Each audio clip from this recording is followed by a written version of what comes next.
कर्जे लेते हो, भीख लेते हो, उसके ऊपर तुमने मार्कअप या जो भी कह लो तुम, ऐसी ऐसी इस्तेलाहें इन्होंने फ्रॉडियों ने इस्तेमाल की हुई हैं जिसका हिसाब ही कोई नहीं। ब्रिक्स की बड़ी एक इम्पॉर्टेंट मीटिंग जो है वो हो रही है। इंडिया बांग्लादेश को लेके जा रहा है वहाँ पे, ठीक है। और सारे अफ्रीका तो इंडिया का दूसरा घर है। पैलेस्टाइन जा रहा है, वो फ़लस्तीन जा रहा है, बांग्लादेश जा रहा है, ईरान जा रहा है, इंडोनेशिया जा रहा है। कोई हमारे लोगों को क्यों समझ नहीं आती असी की एक दोस्त तो मौजूद है चाइना, क्यों पाकिस्तान को नहीं ले रहे? सीरियस कंट्री नहीं है। इंडिया इस वक्त पूरी दुनिया में एक ऐसा इन्फ्लुएंशियल कंट्री के तौर पर मौजूद है कि जो वो बात करते हैं उनकी बात मानी जाती है। तो यकीनी तौर पर ईरान की तरफ से ये बात भी की गई होगी कि हम ये चाहते हैं कि ब्रिक्स में शामिल हों। हम भारत को देखते हैं सर, कभी ब्रिक्स में वो आगे जा रहे हैं, कभी वो जो है G20 करा रहे हैं, कभी वो SCO की मीटिंग करा रहे हैं। भाई इंडिया से आप बात कर, ये इंडिया के साथ बात करना ये बिजली का बटन तो नहीं है कि आपने सुबह ऑन कर दिया शाम को ऑफ कर दिया। उनसे भी तो पूछे, उनका दिल है आपसे बात करने का या नहीं है, वो आप पे एतमाद करते हैं या नहीं करते हैं। ये इस तरह के ये बच्चों का खेल थोड़ी है। आज हम आए हम लूडो खेलते हैं, ये लूडो वाली गेम तो नहीं।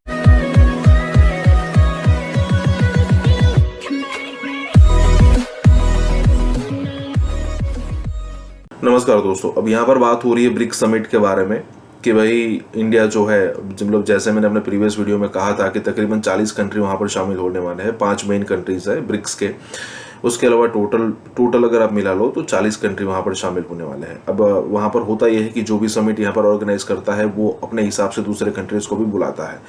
अब यहाँ पर कहा यह जा रहा है बाय कमर चीमा कि इंडिया जो है वो बांग्लादेश को लेकर जा रहा है, वहाँ पर फिलिस्तीन जा रहे हैं, फिलिस्तीन को इनवाइट किया गया है, इंडोनेशिया है, उसके अलावा साउथ अफ्रीका में है, तो अफ्रीका के भी कई सारे कंट्रीज़ होंगे। और यहाँ पर कमर चीमा का कहना ये भी है कि अफ्रीका जो है वो इंडिया का दूसरा घर है। और एक बात बिल्कुल सच है कि अफ्रीका के अंदर कंपटीशन हो रही है इंडिया वर्सेस चाइना कि वहाँ पर ज़्यादा कौन वहाँ पर अपना फैलाव कर पाता है, ठीक है। लेकिन यहाँ पर ये सारी सिचुएशन होते हुए पाकिस्तान को कोई भी नहीं बुला रहा। रशिया की तरफ से प्रेशर किया जा सकता था साउथ अफ्रीका को भी आप पाकिस्तान को बुलाइए, लेकिन अगर वो प्रेशर होता तो इंडिया मना कर देता कि मत बुलाइए।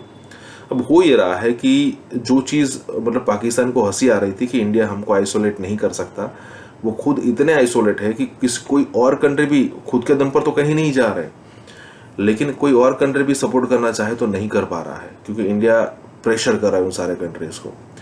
इसी के साथ ये वीडियो शुरू करते हैं। ब्रिक्स की बड़ी एक इम्पॉर्टेंट मीटिंग जो है वो हो रही है, जिसमें दुनिया के तकरीबन 40 ममालिक जो हैं वो पार्टिसिपेट कर रहे हैं। लेकिन उसमें पाकिस्तान का नाम मैंने नहीं पढ़ा अभी तक, लेकिन सारी दुनिया इकट्ठी हो रही है।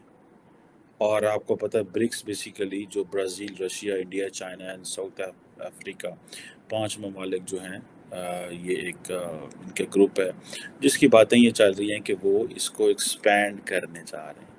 और मज़े की बात है, ना पाकिस्तान के एक्सपेंशन में नाम है, किसी चीज़ में नाम नहीं, ठीक है जी।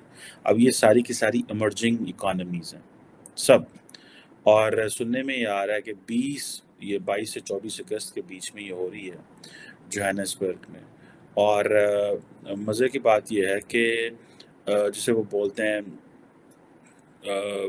साउथ अफ्रीका जो है, उसने इसको अपॉर्चुनिटी समझा और उन्होंने समझा यार कि इसको जो है वो, जिसे वो कहते हैं ना, एक इंटरनेशनल इवेंट बना दो। मुझे तो लग रहा है कि इन्होंने शायद भारत से ये सीखा है, या रिसेंटली जो G7 में चीज़ें हुई हैं वहाँ से सीखा है।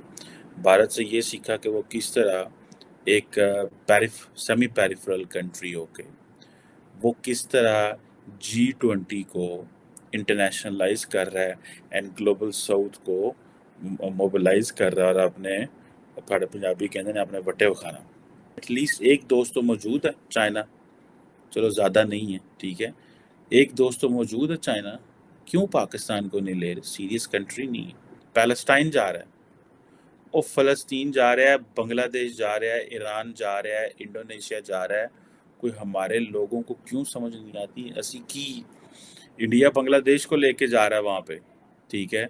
और सारे अफ्रीका तो इंडिया का दूसरा घर है। भाई इंडिया से आप बात कर, ये इंडिया के साथ बात करना ये बिजली का बटन तो नहीं है कि आपने सुबह ऑन कर दिया शाम को ऑफ कर दिया। उनसे भी तो पूछे, उनका दिल है आपसे बात करने का या नहीं है, वो आप पे एतमाद करते हैं या नहीं करते हैं। ये इस तरह के ये बच्चों का खेल थोड़ी है, आज हम आए लूडो खेलते हैं, ये लूडो वाली गेम तो नहीं है ना ये तो स्टेटमेंटों से बात आगे। लेकिन एक और बात बताऊं मैं आपको, ठीक है आपने स्टेटमेंट दी कि हम भारत से बात करना चाहते हैं, लेकिन मशाल को साथ मशाद मलक को आपने रख लिया है साथ, ये किस तरह का भी है? मुझे आप इससे आप तो खुद कंफ्यूज नजर आ रहे हैं, आप खुद कंफ्यूज नजर आ रहे हैं। जब हम भारत को देखते हैं सर, कभी ब्रिक्स में वो आगे जा रहे हैं, कभी वो जो है G20 करा रहे हैं, कभी वो SCO की मीटिंग करा रहे हैं, कभी कुछ हो रहा है उनके यहाँ, कभी वो कोई पोस्ट ऑफिस बना रहे हैं, 3D पोस्ट ऑफिस वो किया जा रहा है, और हमारे यहाँ कुछ भी ऐसा काम नहीं हो रहा। कोई सिंगल काम ऐसा नहीं है जो मैं और आप बैठ के बात कर सके कि ये हो रहा है। आरजू, मैं हमेशा ये जिस तरह पहले भी आज फिर एक दफा रिक्वेस्ट करूंगा कि खुदारा ये जो आपने जितनी बातें की हैं ये पाकिस्तानी लोगों के सर के ऊपर से गुजर रही हैं। मेरी ये हम्बल रिक्वेस्ट होगी इनसे, पाकिस्तानी बच्चों से, ये जो लौंडे लपाड़े हैं, खुदारा ये उर्दू के ट्वीट छोड़ के जरा भारत की खबरें सुन लिया करो। पंजाबी गाने सुनते हो उनके, बॉलीवुड की मूवीज देखते हो उनकी तरक्की की तरफ भी देखो जरा। खुदारा ये मेरी आपसे मैं रिक्वेस्ट करता हूँ कि ये जो चीजें आपने की इनके बारे में ये पढ़े हैं कम से कम, कि कहाँ जा रहा है, साथ पड़ोस में क्या हो रहा है। ब्रिक्स की एक्सपेंशन की, अब आप जानते हैं कि 22 to 24 अगस्त को ब्रिक्स की समिट है जोहानिसबर्ग अफ्रीका में। उसमें जितने भी उनके मेंबर कंट्रीज के अलावा जो गेस्ट कंट्रीज हैं वो भी शामिल होंगे। तो इसमें जो टॉक हुई है इब्राहिम रईसी और नरेंद्र मोदी के बीच, उसमें ये भी एक चीज सामने आई है कि जो इसको एक्सपेंड करना है, में कौन कौन से कंट्रीज शामिल होना चाह रहे हैं, जिसमें ईरान का ये कहना है कि वो तो सबसे पहले इसमें सबसे आगे खड़े हैं। इसकी वजह यह है कि वो हमेशा से ये चाह रहे हैं कि वो इसके अंदर शामिल हों। तो ये जो एक है ईरान के लिए बड़ा हौसला अफजा बात होगी कि उनकी बात हो गई इंडिया से, क्योंकि इंडिया इस वक्त पूरी दुनिया में एक ऐसा इन्फ्लुएंशियल कंट्री के तौर पर मौजूद है कि जो वो बात करते हैं उनकी बात मानी जाती है। तो यकीनी तौर पर ईरान की तरफ से ये बात भी की गई होगी कि हम ये चाहते हैं कि ब्रिक्स में शामिल हो। ये भी आप बात याद रखिएगा कि जो G20 है वो भी अभी एक होनी है समिट, लेकिन उससे पहले ब्रिक्स आई है। तो ये एक के बाद एक जो समिट्स होंगी ना, ये बहुत बहुत ज़्यादा इंपॉर्टेंट है इस रीजनल डेवलपमेंट के लिए, और इसमें जो भी कंट्रीज एक दूसरे के साथ जो वो खड़े हो रहे हैं उस सिलसिले में। और आपको ये भी याद रहना चाहिए कि कुछ साल पहले इब्राहिम रईसी ने खत लिखा था नरेंद्र मोदी साहब को, और उस वक्त भी काफ़ी ये सारी जो गुफ्तगू है इस सिलसिले में, जितने भी अहम पॉइंट्स हैं ट्रेड से लेकर और जो टाइज को स्ट्रेंथिंग करने की बात होती है और पोर्ट की बात होती है, ये सब बातें उस वक्त हुई थी। तकारीर भी सुना करें, उनकी तकरीरें उनको लीडरों की सुने, किस तरीके से करप्शन को कंट्रोल कर रहे हैं ये भी देखें। उनका system is intact, is working. बल्कि यहां तक है, मैंने जिस तरह अगले दिन बता रहा हूं, यहाँ जो लोग कनाडा में भारतीय हैं, जो अमेरिका में हैं, बरतानिया, वो वापस भारत जा रहे हैं क्योंकि स्टैंडर्ड ऑफ लिविंग इंप्रूव हो चुका है, सैलरी पैकेजेस इंप्रूव हो चुके हैं, सेविंग वहां रह कि वो ज्यादा कर सकते हैं। यहाँ पे महंगाई ज्यादा है, वहां पे ड्राइवर हैं, कुक हैं, खानसामे हैं, चीजें मौजूद हैं, और लॉ एंड ऑर्डर ठीक है, धमाके नहीं हो रहे हैं वहां पे। तो ये वो वापस जा रहे हैं। आज वीजा यूरोपियन ममालिक खोले आपके, तो पाकिस्तान में बंदा बचेगा कोई नहीं, बिल्कुल। हो सकता है आपकी कैबिनेट भी सारी आ जाए, वजीर भी सारे आ जाए, हो सकता है सदूर आपके चीफ मिनिस्टर सारे आ जाए। ठीक है, भारत को आपको इतनी नफरत है, बांग्लादेश का मॉडल ले लें आप, सीखने की तरफ जाएं आप, लेकिन उस साइड पे नहीं जाना, बस सिर्फ नफरत करनी। तनकीद बराए तनकीद इस तरह नहीं होगा। बिल्ली अगर बिल्ली को देखकर कबूतर आंखें बंद कर ले, बिल्ली जाती नहीं, बिल्ली वहीं रहती है। तरक्की भारत, आपको आपकी अप्रूवल की जरूरत नहीं है भारत को तरक्की के लिए, उन्होंने तरक्की करते रहना है क्योंकि उनके पास अब नेशनलिज्म है।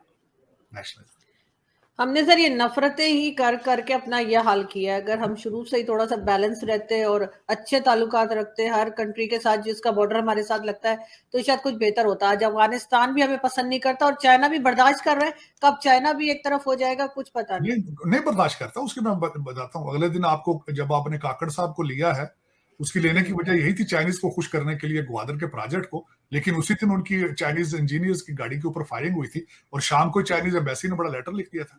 देखिए, जो पाकिस्तान का इस वक्त आपके जो रिलीजियस टॉलरेंस जो नहीं है वहां पे, जिस तरह जड़ावाला में हुआ, उसकी एक वजह आरजू ये भी है कि यहाँ पे हमारे माइनॉरिटीज रही नहीं है। आपकी ज्यादा पॉपुलेशन हो गई पाकिस्तानी मुसलमानों की, और फिर उन्होंने उनका कारोबार बना लिया। उन्होंने, जिस तरह मैंने आपको बताया, हर गली में 8-8 मस्जिदें हैं। वो और कुछ ना मिले तो एक दूसरे से लड़ाई शुरू कर देते हैं।